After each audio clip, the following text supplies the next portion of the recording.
우리 행복을 여는 네 가지 고백으로 예배를 시작하도록 하겠습니다. 하나님이 나와 함께 하시니 나는 행복한 사람입니다. 말씀대로 순종하며 사는 것이 가장 큰 행복입니다. 형제를 사랑하고 이웃을 섬기는 것이 진정한 기쁨입니다. 기쁨이 넘치는 교회, 행복이 가득한 성도. 아멘.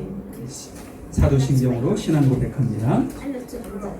나는 전능하신 아버지 하나님 천지의 창조주를 믿습니다. 나는 그의 유일하신 아들 우리 주 예수 그리스도를 믿습니다. 그는 성령으로 잉태되어 동정녀 마리아에게서 나시고 본디오 빌라도에게 고난을 받아 십자가에 못 박혀 죽으시고 장대한 지 사흘 만에 죽은 자 가운데서 다시 살아나셨으며 하늘에 오르시어 전능하신 아버지 하나님 우편에 앉아 계시다가 거기로부터 살아있는 자와 죽은 자를 심판으로 오십니다. 나는 성령을 믿으며 거룩한 공교회와 성도와의 교제와 죄를 용서받는 것과 몸의 부활과 영생을 믿습니다. 아멘.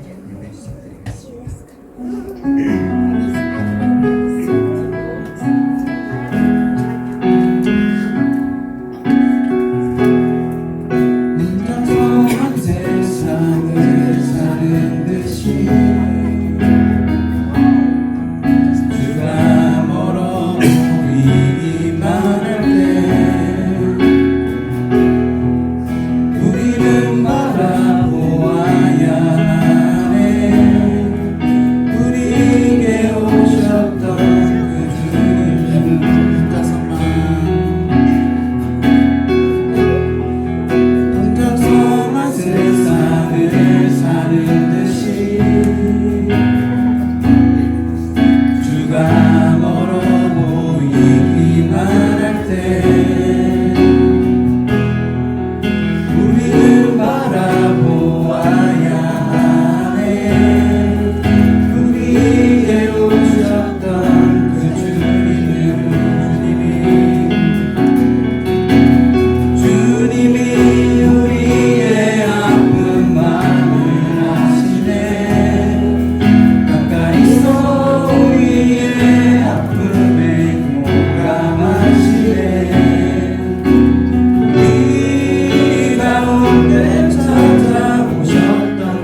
나의 영혼이 같이 찬양 드리실 텐데요.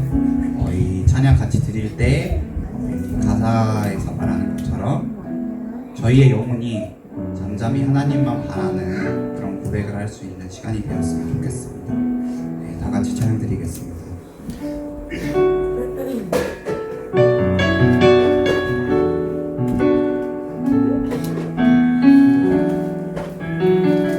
나의 영혼이 잠잠히 하나님만 바라며 나의 구원이 그에게서 나는도다.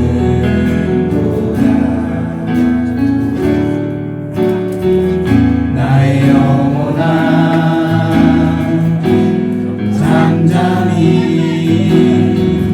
하나님만 바라라. 나의 소망이 저에게서 나는도다. 오직 주만이 나의 반석 나의 구원이시니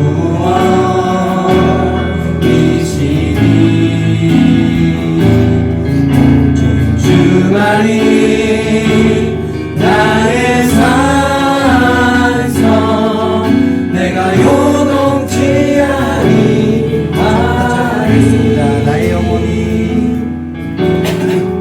나의 영혼이 간절히 여호와를 갈망하며 나의 입술이 여호와를 찬양하리.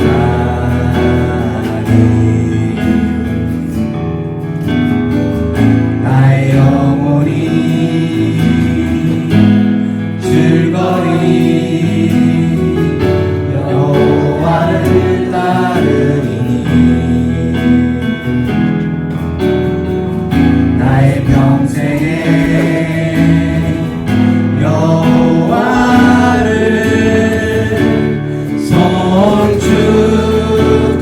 송축하리.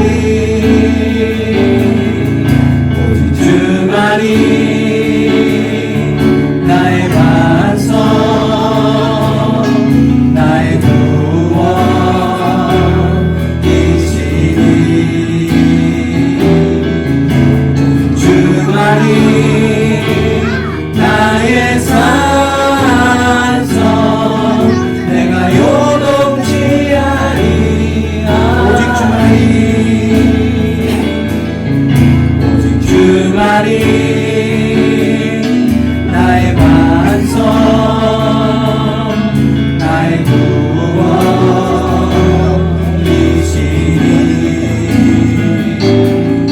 오직 주만이 나의 산성 내가 요동치 아니하리.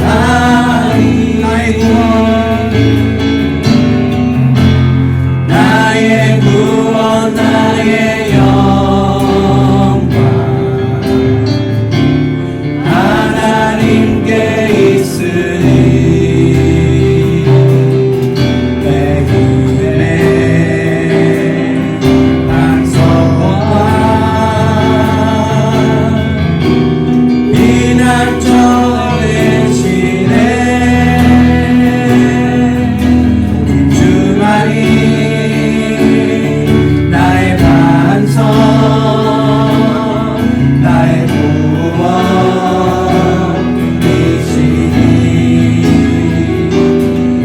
오직 주만이 나의 산성 내가 요동치 아니하리. 오직 주만이 나의 반석 나의 구원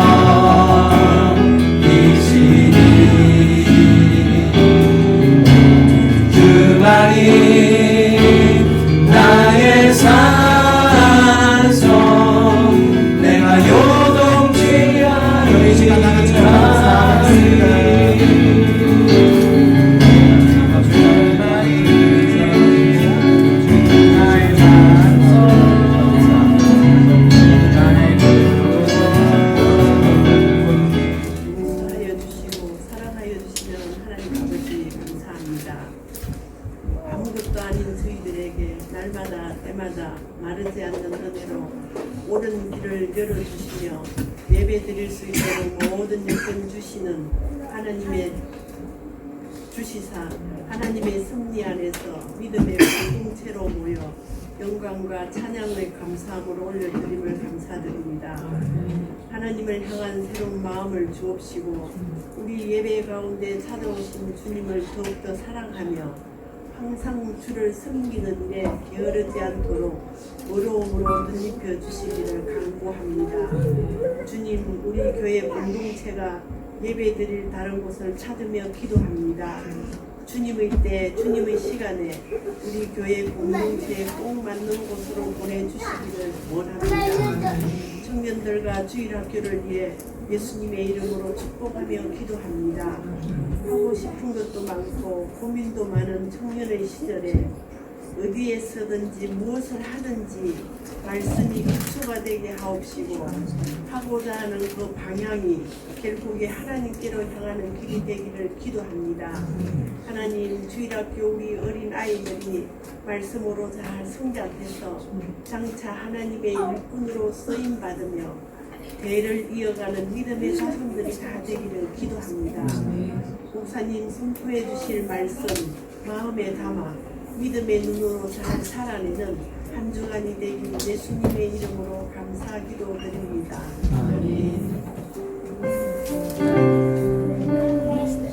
네, 오늘 말씀은 마태복음 7장 24절부터 27절까지 말씀입니다. 그러므로 누구든지 나의 이 말을 듣고 행하는 자는 그 집을 반석 위에 지은 지혜로운 사람 같으리니 비가 내리고 창수가 나고 바람이 불어 그 집에 부딪히되 무너지지 아니하나니 이는 주초를 반석 위에 놓은 연고요 나의 이 말을 듣고 행치 아니하는 자는 그 집을 모래 위에 지은 어리석은 사람과 같으리니 비가 내리고 창수가 나고 바람이 불어 그 집에 부딪히매 무너져 그 무너짐이 심하니라. 우리 아이들에게 믿음의 좋은 친구들을 보내주셔서 외롭지 않고 즐겁게 신앙생활을 하게 해주세요.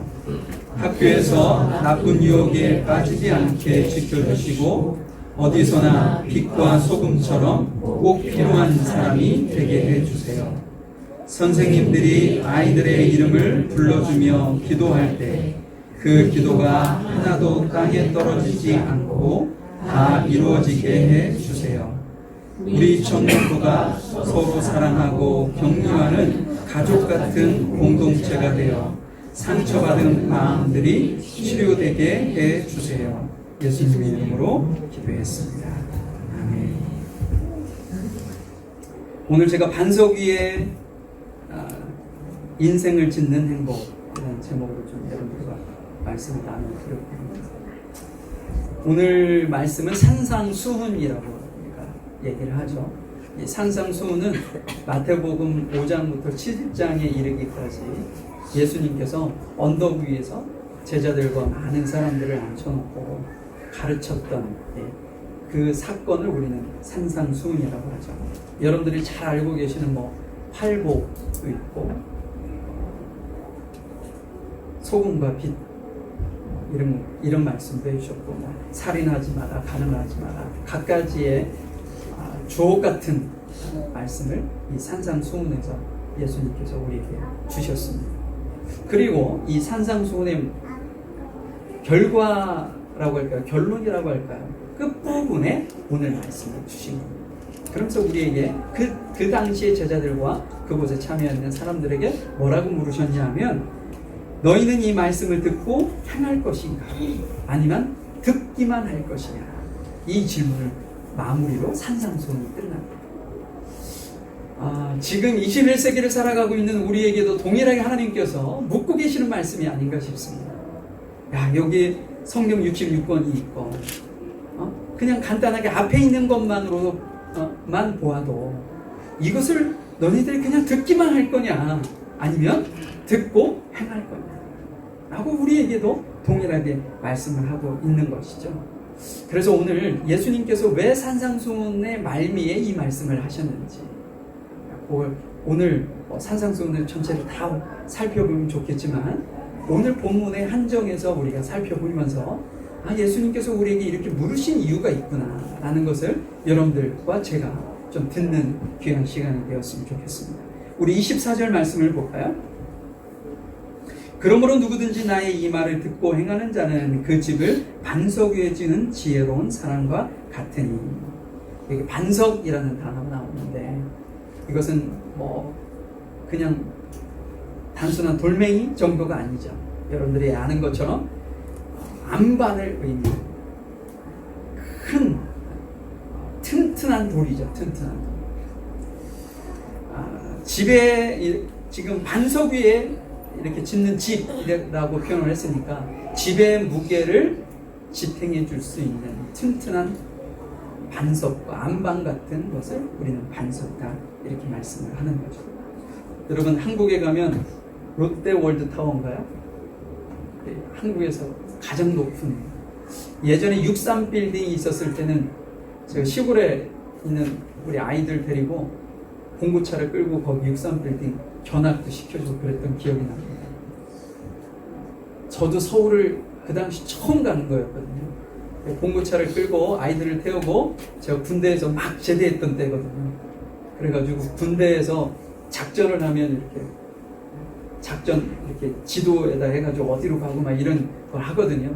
그걸 만들어가지고 그것만 보고 서울을 제가 올라갔어요. 반은 미친 거죠. 네. 갔는데 63빌딩 거기를 들어가야 되는데 입구를 못 찾고 계속 뺑뺑뺑뺑 돌고만 있었던 거예요. 그래서 도저히 안 되겠다 싶어가지고 차를 옆에다 세우고 지도를 보려고 하는데 저희가 빙빙 도는 걸 경찰들이 봤나 봐요. 바로 경찰이 와가지고 너네들 어디서 왔냐고, 충북 시골에서 왔는데 63빌딩을 아이들을 데리고 들어가려고 하는데 제 입구를 못 찾게 가지고 지금 여기 3바퀴째 돌고 있다고. 그랬더니 경찰차가 저를 안내해서 63빌딩으로 차.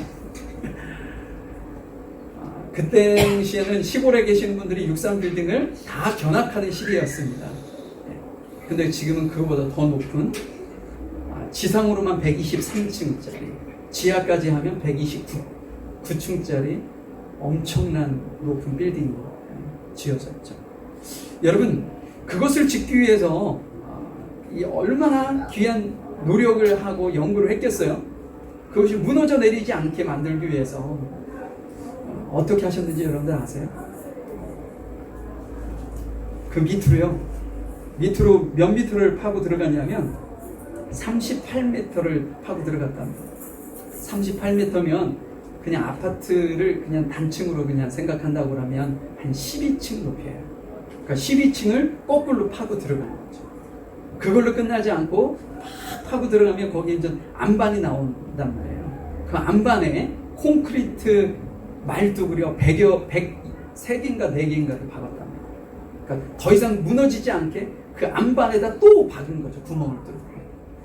그걸로 끝난 게 아니고, 우리 축구 경기장을 보면 이 긴 거리가 있고 골대 있는 길이가 있죠. 그 골대가 한 64m 정도 됩니다.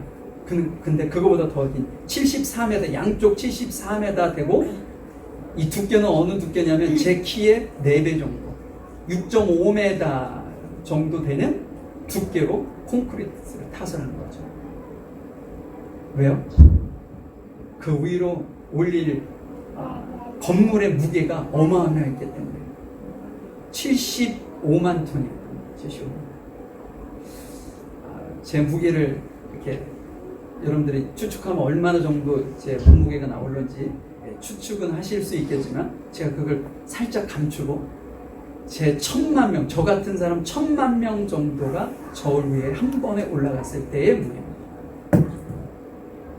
근데 그것이 저어진 후에 사람들이 들어갈 거 아니에요. 또 거기에 막 몇천 명씩 들어갈 텐데 그 무게까지 하면 어마어마한 무게가 되는 거예요. 그것을 지탱하기 위해서 설계자가 그렇게 설계를 하고 그렇게 공사를 했던 거죠. 여러분, 무너지지 않게 위로 이렇게 높이 올리는 것도 어마어마한 기술입니다. 그런데 그거보다 어찌 보면 더 중요한 것이 뭐냐? 그 무게를 지탱해 줄 수 있는 기초를 얼마만큼 잘 다지느냐, 이것이 더 중요한 문제라는 거죠. 그냥 일반 건물을 짓기 위해서도 이렇게 기초를 세우기 위해서 부단한 노력과 희생을 하는 거 아니에요? 여러분 38m를 파고 들어간다고 생각해 보세요. 얼마나 많은 돈이 들어갔겠어요. 어마어마한 희생이 필요했던 거죠. 그리고 그것으로 끝나지 않고 말뚝도 받고 그것에 또 콘크리트로 6.5m의 두께로 그 어마어마한 돈을 들여서 기초를 세웠어요. 일반 건물을 짓기 위해서도 이렇게 노력을 하는데 실은 오늘 본문에 우리에게 말씀해 주시는 것은 뭘 얘기하는 거냐면 외부의 건물을 이렇게 묘사하긴 했으나 예수님께서 우리에게 야 너네들의 인생의 집도 이렇게 기초를 잘 다져야 무너지지 않을 수 있는 거야 라고 우리에게 지금 말씀해 주고 있는 거죠. 여러분, 여러분의 인생의 집을 짓기 위해서 여러분들은 얼마만큼 희생하고 계신가요? 얼마만큼 노력하고 계시는가요? 얼마만큼 심혈을 기울여서 무너지지 않는 반석을 세우기 위해서 여러분들은 얼마나 노력하고 계십니까? 예수님께서 우리에게 야 너네들이 제대로 된 인생의 반석을 세우려면 이렇게 해야 되는 거야 라고 하시면서 주신 말씀이 어떤 말씀이냐면 누구든지 나의 이 말을 듣고 행하는 자는 그 집을 반석 위에 지은 지혜로운 사람과 같다. 공부를 뭐 얼만큼 치고 철근을 얼마만큼 넣고 막이는 말씀을 해주시는 것이 아니라 너희가 내게 듣고 들은 말씀을 행하는 자 그들은 반석 위에 집을 짓는 자와 같다. 어찌 보면 너무나도 쉬운 말씀을 해주고 계십니다.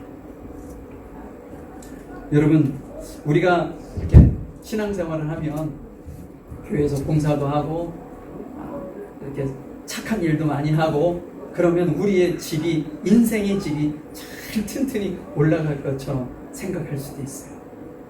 근데 그것이 뭐 나쁘거나 그것을 그렇게 하지 말아야 되는 뭐 예수님을 믿으면서 악하게 살아라는 그런 말씀은 아니지만 그것도 너무나도 중요하지만 성경에서 가르쳐주는 것은 그 기초가 되는 하나님의 말씀을 듣고 행하는 자가 되어야 한다 라고 말씀을 해주고 있는 거죠. 생명의 양식인 예수님의 말씀을 우리가 잘 듣고 행할 때 우리의 인생의 기초가 튼튼히 세워지는 놀라운 은혜와 축복을 누리게 됩니다. 여러분 오늘 찬양도 부르셨죠? 시편 62편 1, 2절에는 이렇게 말씀을 하고 있습니다. 나의 영혼이 잠잠히 하나님만 바라며 나의 구원이 그에게서 나오는 그다. 2절에 보면 오직 그만이 나의 반석이시요 나의 구원이시요 나의 요새시니 내가 크게 흔들리지 아니하리로다. 여러분 지금 다윗이 이렇게 고백할 그 당시 다윗이 어떤 상황이었는가? 정말 힘들고 어렵고 누군가에게 죽음의 공포에 있고 고난이 있고 역경이 있고 위기 속에 좌절할 만큼 자신의 삶이 너무나도 힘든 그 시기에 그가 이렇게 고백을 합니다. 오직 주님만이 나의 반석이십니다. 그래서 내가 어떤 상황이 있어도 내가 흔들리지 않도록 요동하지 않도록 저를 붙잡아 주시는 힘이 주님이라는 반석에 있습니다. 라고 지금 다윗이 고백을 하고 있는 거죠. 여러분 이렇게 위기의 순간 고난의 시간이라면 우리가 쉽게 생각할 수 있는 것이 뭔가요? 나를 도와줄 수 있는 사람은 누구지? 사람을 의지하게 되지 않나요? 혹시 그것이 물질의 어려움이 있다면 돈을 의지하게 되기도 하죠. 왜 나에게 이러한 어려움을 내가 그토록 잘 믿은 것 같은데 왜 나에게 이런 어려움을 주십니까? 하며 불평 불만을 할 수도 있는 그 자리에 다윗은 그렇게 하지 않았다. 왜 그럴까요? 자신의 인생의 집을 지탱해주는 유일한 반석이신 주님을 그분이 믿고 있었기 때문에 그분만이 나를 유일하게 지켜주실 수 있는 거예요. 여러분 그 호주 멜번에서 태어난 그 1982년생이니까 저보다 한참 어린 나이네요. 근데 벌써 40대가 됐는데 제가 예전에 알았던 분인데 닉 부이치치 들어보셨나요? 못 들어보셨어요? 팔 다리가 없습니다. 그걸 테트라 아멜리아 증후군이라고 해요. 테트라 아멜리아 증후군. 태어날 때부터 팔도 없고 다리도 없이, 이 다리는 오리발처럼 작은 거 하나 달려있고요. 그 누군가의 도움이 없이는 한순간도 살아낼 수 없는 그런 모습으로 태어났어요. 그의 아버지가 누군지 아세요? 정말 못된 일을 많이 했던 사람일까요? 아니요. 하나님의 말씀을 전하는, 복음을 전하는 목사님이셨습니다. 목사의 가정에 그런 아이가 태어났다. 많은 사람들이 당신이 무슨 잘못을 했기 때문에 너희 자녀가 그렇게 태어난 거 아니냐, 많은 사람들이 손가락질도 하고 그랬다는 거예요. 그리고 그 아이가 10살 때 스스로 목숨을 끊어서 자해를 합니다. 물에 빠져 욕조에 물을 받아놓고 그곳에 빠져서 죽으려고 자살 시도까지 했어요. 그 모습을 지켜보는 부모의 입장에서 얼마나 마음이 아팠겠습니까? 끊임없이 목사님과 사모님이 그 아이를 사랑으로 돌보면서 괜찮아, 계속적으로 용기를 준 거죠. 근데 주변에서 아무리 용기를 준들 자신의 삶의 그 비참함이 어찌 그 말 한마디로 위로가 될 수 있겠어요? 그런데 그 아이가 15살 되는 해 극적인 변화가 일어납니다. 어떤 사건으로 극적인 변화가 일어나냐면 요한복음 9장에 여러분들 잘 아시는 내용이 나옵니다. 이 사람의 맹인으로 난 것이 누구의 죄로 인하니까? 제자들이 예수님께 물어보는 장면이 나와요. 그때 예수님께서 뭐라고 말씀하시냐면 이 부모의 잘못도 아니고 이 아이의 잘못도 아니고 이 아이를 통해서 하나님이 하시는 일을 나타내고자 하며 이 아이가 그 말씀을 보게 된 거예요. 그 전까지 왜 저를 이렇게 태어나게 하셨습니까? 저에게 왜 이런 고통을 주십니까? 왜 이런 어려움을 주십니까? 왜? 라는 질문을 끊임없이 했던 그 어린 아이에게 이 말씀이 그 왜라는 것에 대한 하나님의 답변이 되었던 것입니다. 그가 그 말씀을 보고 있는 순간 그의 인생이 바뀌기 시작했어요. 그가 이렇게 고백을 합니다. 당신이 그런 상황 속에서 무너지지 않을 수 있는 이유가 뭐냐? 예수 그리스도에 대한 나의 믿음 때문이었다는 것. 이것이 내가 가진 모든 것의 뿌리이자 기초입니다. 나는 팔도 다리도 없습니다. 그러나 나의 반석이신 예수님이 있습니다. 하나님이 내게 팔과 다리를 주시지 않을 수도 있습니다. 그러나 그분이 나와 함께 계십니다. 그것으로 나는 충분합니다. 그가 그 말씀을 본 이후에 변화된 그의 고백입니다. 하나님께서 나를 이렇게 태어나게 하신 것, 팔과 다리를 주지 않았지만 나를 이렇게 태어나게 하신 것은 그분의 뜻이 있습니다. 나를 통해 그분의 뜻을 이루기 위함이요 라는 것을 깨닫고 난 이후의 고백입니다. 그래서 그는요 지금 전 세계 60여 개국, 우리 한국에서도 방송을 많이 탔어요. 한국에도 여러 차례 와서 강연도 하고, 호주에서도 많은 곳을 다니며 60여 개국을 다니면서 절망에 빠진 청소년들에게 위로가 되어줍니다. 그가 드럼을 치는 모습을 보면 기가 막힙니다. 그가 바다에 나가가지고 보드를 타는 그 모습을 보면 참 기가 막힙니다.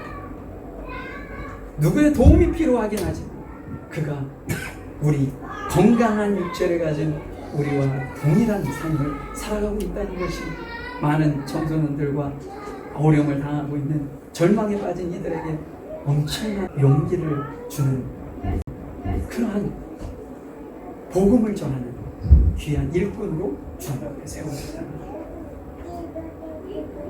여러분, 여러분의 인생의 기초를 여러분들은 무엇으로 가지고 계십니까?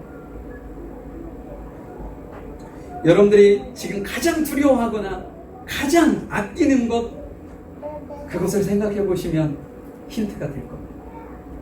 내가 정말 물질에 막 모든 생각과 집중이 그곳에 있다면 여러분들의 인생의 기초는 돈일 겁니다. 어떤 이는 명예가 될 수도 있고요. 우리 청소년들은 이성일 수도 있습니다. 여러분, 그것도 중요하지만 성경에서 우리에게 말씀하시는 것은 말씀이라는 겁니다.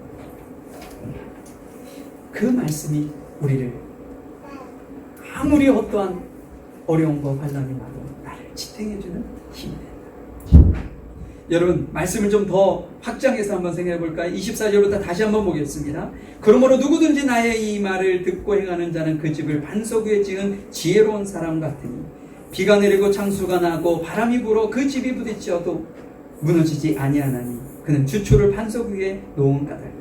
나의 이 말을 듣고 행하지 아니하는 자는 그 집을 모래 위에 지은 어리석은 사람 같으니 비가 내리고 창수가 나고 바람이 불어 그 집에 부딪힘에 무너져 그 무너짐이 심하니라. 여러분, 여기에 두 건축자가 등장을 합니다. 이 두 건축자에게는 공통점이 참 많은 것 같습니다. 그런데 다른 점이 하나가 있어요. 공통점은 뭘까요? 지금 집을 짓고 있습니다.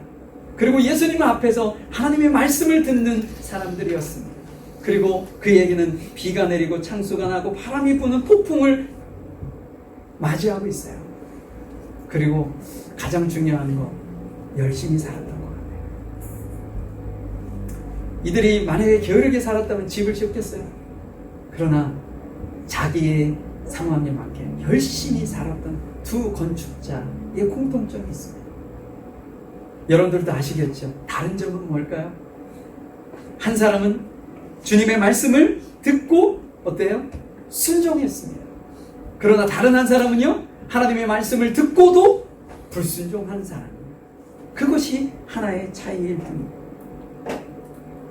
여기서 순종은 한 번의 어떤 결단 정도가 아니라 자신의 삶 속에서 하나님의 말씀을 살아내는 사람입니다. 말씀을 아는 것과 말씀을 살아내는 것은 단순한 차이인 것 같지만 두 집의 운명을 가르는 엄청난 차이가 그 안에 있습니다. 어떤 이는 그냥 듣고 말하는, 어떤 이는 듣고 행하는, 아무 정말 작은 차이인 것 같지만 여러분, 한 집은 무너지고 한 집은 든든히 있습니다. 집의 운명을 가르는 집이 된다. 여러분, 말씀을 듣고 행하는 건축자는 반석 위에 집을 지은 지혜로운 사람이다. 시련이 다가옵니다. 어려움이 다가옵니다. 아픔이 찾아옵니다. 인생의 풍랑이 몰려와도 그 집은 무너지지 않는다고 말씀해 주시는 거예요. 그러나 말씀을 듣고도 불순종하는 건축자는 어때요?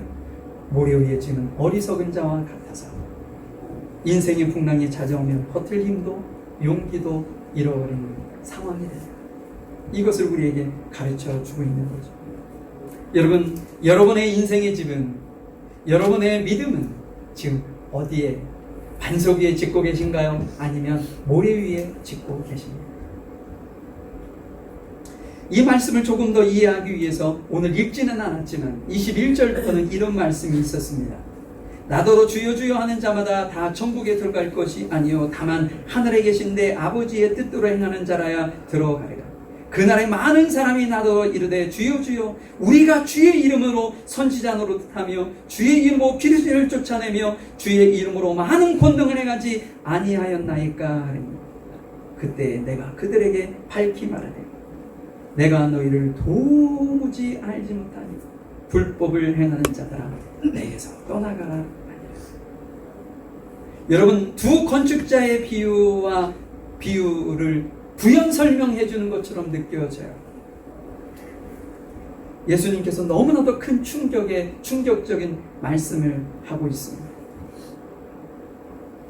주의 이름을 위하여 선지자 노릇하고 귀신을 쫓아내고 권능을 행하는 사람. 우리가 우리의 육신의 눈으로 보면 정말 훌륭하고 말씀대로 살아가는 것 같고 주님께서 정말 택하여 아름답게 사용하는 것처럼 보여지는 그들을 예수님께서 뭐라고 하셨다고요? 내가 너희들을 도무지 알지 못한다. 그러면 예수님께서 그들을 도무지 알지 못하는 이유가 뭘까? 그 단서가 두 가지가 나옵니다. 첫 번째 21절에서는 아버지의 뜻대로 행하는 자라야 들어간다 라고 했으니까 그들은 아버지의 뜻대로 행하지 않았던 사람들이었다는 거죠. 또 다른 하나는 23절 끝부분에 뭐라고 하냐면 내가 너희를 도무지 알지 못하니 불법을 행하는 자들아 내게서 떠나요. 그들은 불법을 행하는 자들이었다는 사실입니다. 이 말씀을 하시고 바로 두 건축자의 이야기를 하면서 너희가 나의 말을 듣고 행하는 자, 너희들이 내 말을 듣고도 행하지 않는 자, 이 두 가지의 사건을 이야기한 것입니다. 실은 지금 귀신을 내어 쫓고 선지자 노릇을 했고 권능을 행했던 이들이 실은 어떤 사람이었다는 거예요? 모래 위에 짓는 어리석은 자, 하나님의 말씀을 듣고만 말았던 자, 행하지 않았던 불순종의 자들, 그것을 하나님께서는 아버지의 뜻대로 행하지 않는 자, 불법을 행한 자들이라고 말씀하시는 거죠. 너무나도 우리에게 충격적인 말씀이 아닐 수 없습니다. 우리 마태복음 7장에 보면 이 세 가지 비유가 등장을 해요. 여러분들도 너무 잘 알고 계시는 비유 중 하나가 뭐냐면 생명으로 인도하는 좁은 문과 멸망으로 인도하는 넓은 문. 요 비유 말씀드리고요.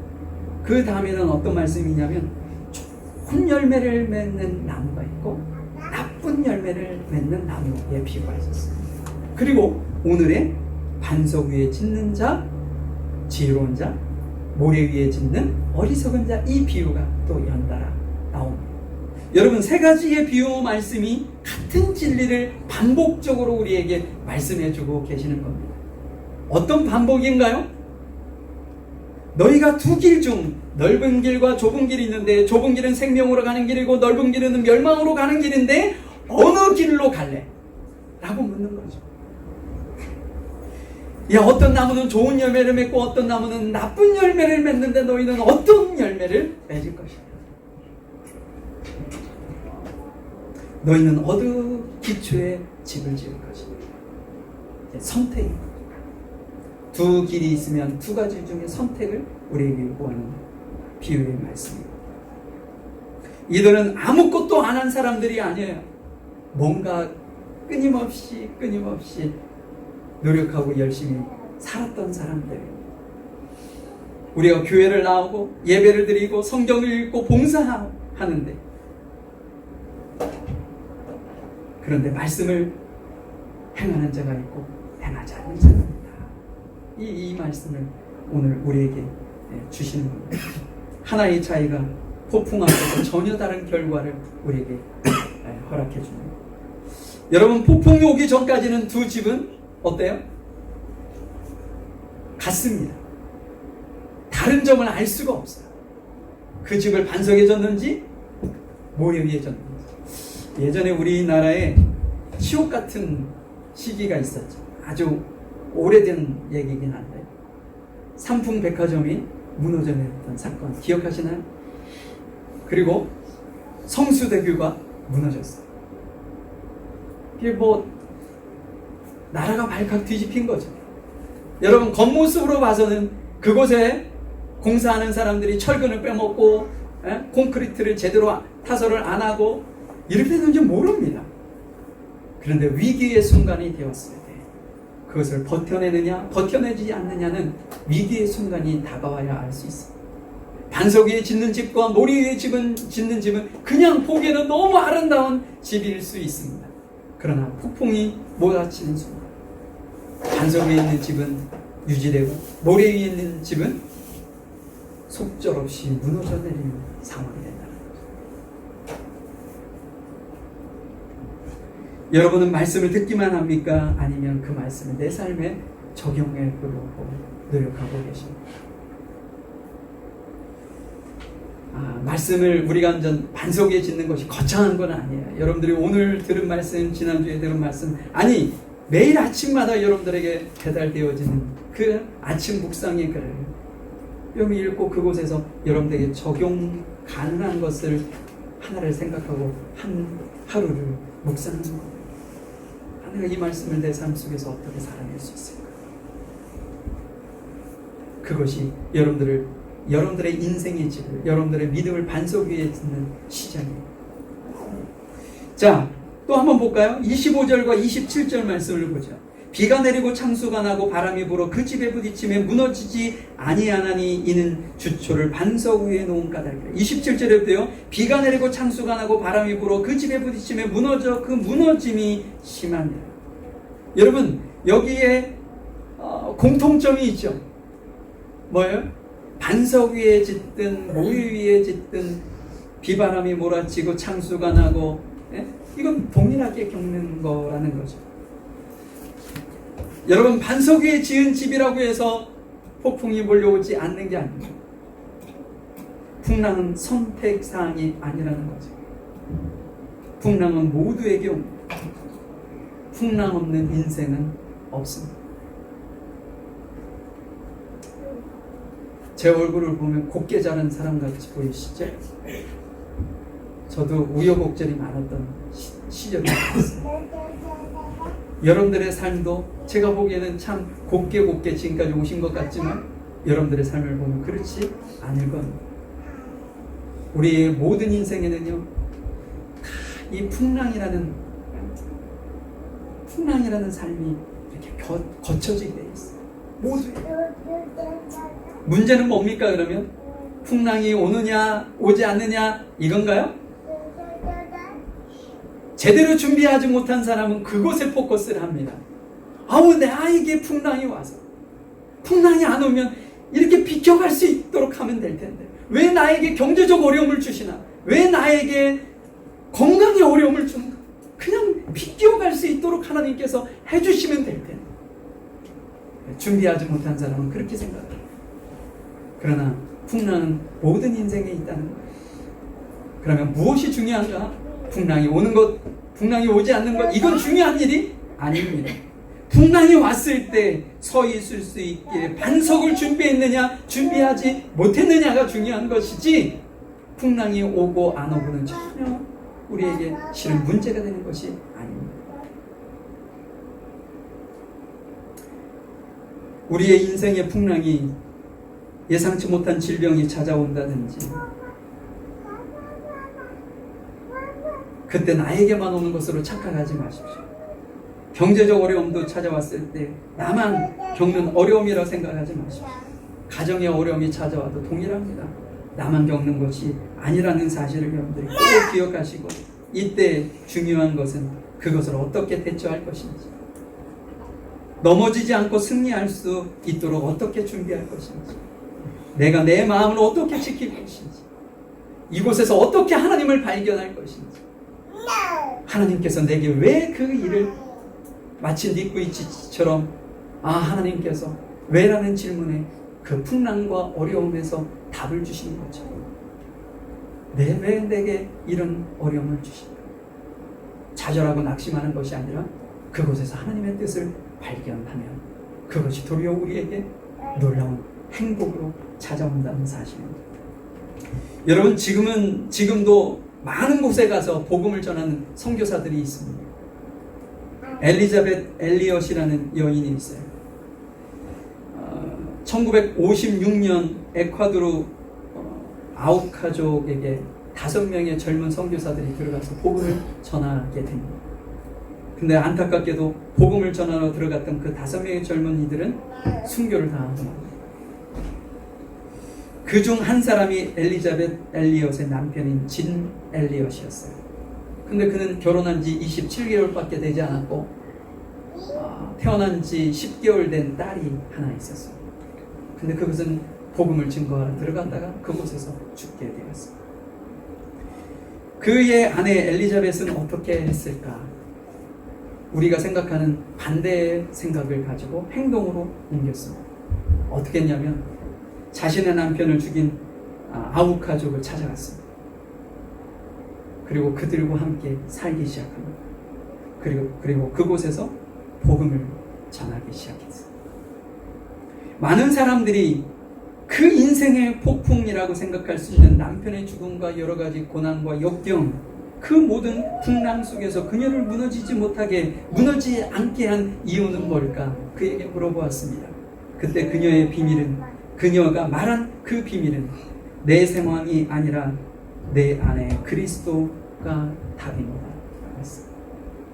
내 지금 상황이 남편이 죽고 어린 자녀를 혼자 돌보면서 먹고 살아야 되는 그 극한 상황이 나를 이렇게 살 수 있게, 강하게 살 수 있게 만든 것이 아니라 내 안에 계신 그리스도께서 나를 이렇게 살게 만들었다.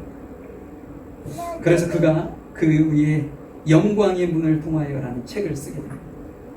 그래서 지금까지도 가장 영향력 있는 기독교 성교책, 성교학책이죠. 성교에 관련된 책으로 지금도 읽혀지고 있습니다. 여러분, 그가 정말 절망적인 순간에 빠져 있을 때 그를 지탱하게 해준 것은요, 상황이 아니었습니다. 남편이 죽고 어려운 상황이 있는 그에게 생활적인 보장을 해주는 누군가가 나타난 것도 아니고, 좋은 남자가 다시 그에게 찾아와서 새로운 인생을 시작한 것도 아니고, 어려움은 그대로 놓여져 있는데 그의 안에 계신 그리스도께서 그에게 그렇게 살 수 있는 힘과 용기를 주었던 것. 그것이 오늘 우리에게 주신 이 반석입니다. 반석이신 예수님께서 우리의 삶을 지탱해 준다면 우리는 어떤 상황과 형편 속에서도 늘 이기고 승리할 수 있지만, 반석이신 예수님을 선택하지 아니하고 여러분들이 세상에서 말하는 출세와 성공과 즐거움을 여러분들이 선택한다면 여러분들의 인생의 집은 언제 무너져도 이상하지 않을 만큼 간당간당한 상황 속에 놓여 있는 것입니다. 여러분들은 오늘 말씀을 잘 묵상하시고 또 그 말씀대로 내가 어떻게 주님께서 내게 묻는 이 질문에 답을 할 수 있을까 고민하실 수 있는 여러분들이 되셨으면 너무나도 좋겠습니다. 우리 잠시 오늘 말씀을 생각하시면서 잠시 기도하셨으면 좋겠습니다.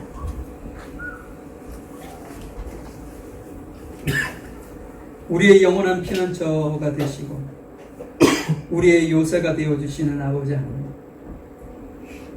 오늘 산상수훈의 엄중한 결론을 통해 폭풍이 오기 전까지는 반석 위의 집과 모래 위의 집이 똑같아 보이는 그런 어떤 상황이 있지만, 그러나 폭풍이 몰아친 이후에는 그 어떤 결과가 그 말할 수 없을 만큼의 극단적으로 다른 결론이 찾아온다는 사실을 저희들에게 말씀해 주시니 감사합니다. 하나님, 저희들이 살아가는 삶이 참 힘들고 어렵고 여러 가지 고통의 시간이 우리에게 다가온다 할지라도 우리의 힘과 노력으로 살아가려고 애쓰는 그것만으로 그것을 버텨내려 하지 마요. 우리의 반석이신 주님을 온전히 신뢰하고 의지하고 주님께서 주시는 그 말씀을 듣기만 하여 지혜롭게 모래 위에 짓는 어리석음이 되는 것이 아니라 반석 위에 그의 말씀을 지킴으로 반석 위에 지어서 주님이 오시는 그날까지 우리의 인생이 여러 가지 우여곡절이 있을지라도 넘어지거나 흔들리지 않고 요동하지 아니하고 승리하는 우리 귀한 성도들의 삶이 될 수 있도록 은혜를 주시고 축복해 주시기를 소망합니다. 우리의 삶을 주관하시고 인도하시는 주님의 크신 은혜를 감사드립니다. 사랑 많으신 예수님의 이름으로 기도하였습니다. 아멘. 우리 413장 1절하고 4절 찬양 드리시고 준비하신 예물 올려드리도록 하겠습니다.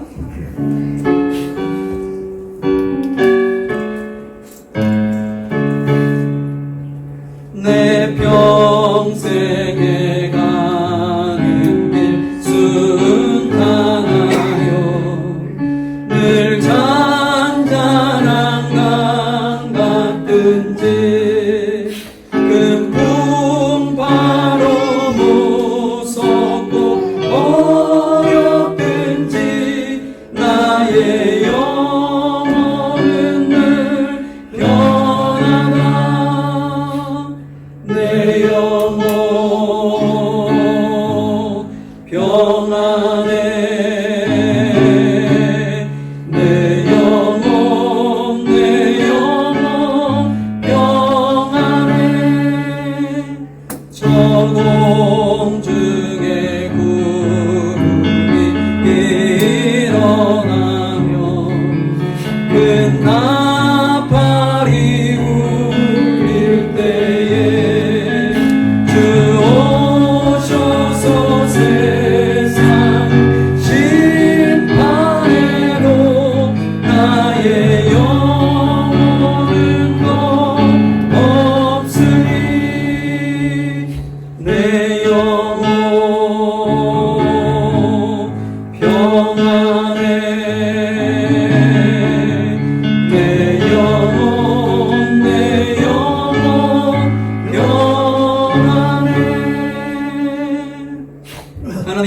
감사합니다. 오늘도 주님의 귀한 은혜를 감사하면서 우리의 마음과 생각과 뜻과 정성을 드리는 심정으로 주님 앞에 11조 감사헌금, 주일헌금, 성교헌금, 목적헌금 갖가지 헌금으로 주님 앞에 우리의 마음과 생각과 뜻과 정성을 드린 우리 귀한 성도들 한 사람 한 사람, 한 가정 한 가정을 주님께서 기억해 주셔서 저들의 가정 안에 하늘의 신령한 복과 땅의 기름진 것으로 주님 채워주시고 아버지께서 부르시고 주님께서 오시는 그날까지 자로나 우로나 치우치지 아니하고 늘 승리함으로 아버지께 영광 돌리는 귀한 일꾼들로 주님 앞에 세워지게 하시고 경제적 어려움이나 영적인 고통이 아버지 하나님이여 있을지라도 그 모든 것을 잘 이겨내고 승리할 수 있는 주님이 오시는 그날까지 마르고 닳지 않도록 주님께서 놀라운 은혜와 축복을 내리시는 축복이 귀한 성도들 가정 안에 충만히 이룰 수 있도록 인도하여 주시옵소서. 오늘도 귀한 성도들을 위해 귀한 식사를 준비한 가정이 있습니다.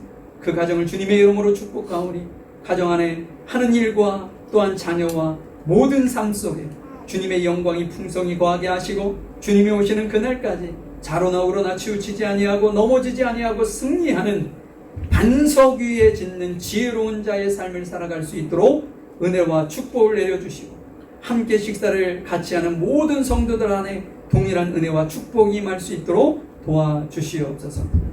지금은 우리 주 예수 그리스도의 크신 은혜, 아버지 하나님의 무한하신 사랑하심, 성부 하나님, 성령의 인도하심과 역사하심과 주관하심, 반석 위에 우리의 인생의 직과 우리의 믿음을 세우는 지혜로운 자로 살아가기를 소망하고 원하는 우리 모든 성도들 머리 위에와 이들의 가정과 사업장 일터 위에 학업 위에 지금부터 영원히 함께 하시기를 간절히 축원하옵나이다.